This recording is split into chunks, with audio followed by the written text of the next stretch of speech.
En Hitos en la Historia, hoy hablaremos del Museo del Louvre.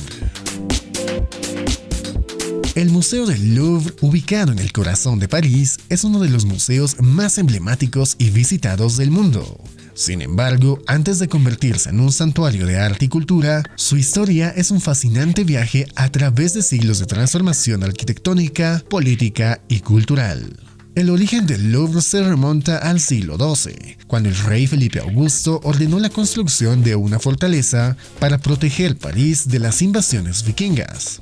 Este castillo medieval, con su imponente torre del homenaje y sus murallas defensivas, se erigía a orillas del Sena y servía como un bastión militar estratégico. Con el tiempo, la función del Louvre evolucionó. En el siglo XIV, el rey Carlos V transformó la fortaleza en una residencia real, adaptándola a las necesidades de la corte. Fue en esta época que comenzaron a surgir los primeros indicios de la opulencia y la grandeza que el Louvre llegaría a simbolizar. El verdadero punto de inflexión en la historia del Louvre llegó en el siglo XVI, durante el reinado de Francisco I. Fascinado por el Renacimiento italiano, Francisco I invitó a artistas y arquitectos como Leonardo da Vinci a su corte y comenzó una ambiciosa remodelación del Louvre. Bajo la dirección del arquitecto Pierre Lescot, la fortaleza medieval fue transformada en un palacio renacentista, con elegantes alas y un patio central. Los monarcas que siguieron continuaron la expansión y embellecimiento del Louvre. En el siglo XVII, Luis XIII y Luis XIV ampliaron el palacio con nuevas salas y pabellones, creando la estructura base que conocemos hoy. Fue también durante este periodo que el Louvre comenzó a albergar colecciones de arte, aunque todavía servía principalmente como residencia real. El Louvre se convirtió oficialmente en un museo en 1793, durante la Revolución Francesa.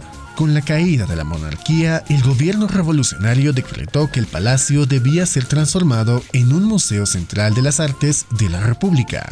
Esta decisión reflejaba el espíritu igualitario de la revolución, que buscaba democratizar el acceso a la cultura y el conocimiento. Las colecciones iniciales del museo se componían principalmente de obras confiscadas de la iglesia y de nobles emigrados, así como de las propias colecciones reales. A medida que Napoleón Bonaparte extendió su imperio, las conquistas militares trajeron una gran cantidad de obras de arte a París, enriqueciendo enormemente las colecciones del Louvre. A lo largo del siglo XIX, el Louvre continuó expandiéndose y modernizándose. El arquitecto Héctor Lefeuille, bajo las órdenes de Napoleón III, completó el nuevo Louvre en la década de 1850, creando la monumental fachada que se extiende a lo largo de la Rue de Rivoli. Este periodo también vio la construcción del famoso Salón de la Victoria, donde se exhibe la Victoria de Samotracia, una de las esculturas más icónicas del museo.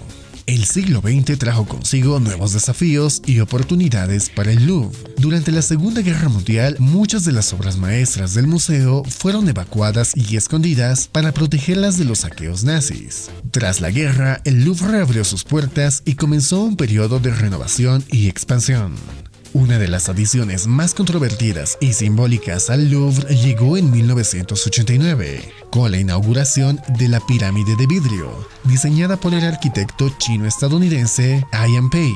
Esta estructura moderna, situada en el Cours Napoleon, sirve como entrada principal del museo y simboliza la fusión entre lo antiguo y lo nuevo. Hoy en día, el Museo del Louvre alberga una colección incomparable que abarca desde antigüedades egipcias y arte griego y romano, hasta obras maestras del Renacimiento y el Barroco. Con más de 35.000 piezas en exhibición, es un testimonio de la riqueza de la creatividad humana a lo largo de los siglos. Gracias por acompañarnos en este viaje a través del tiempo en Hitos en la Historia. No olvides suscribirte al canal y compartir este contenido. Hasta el próximo video.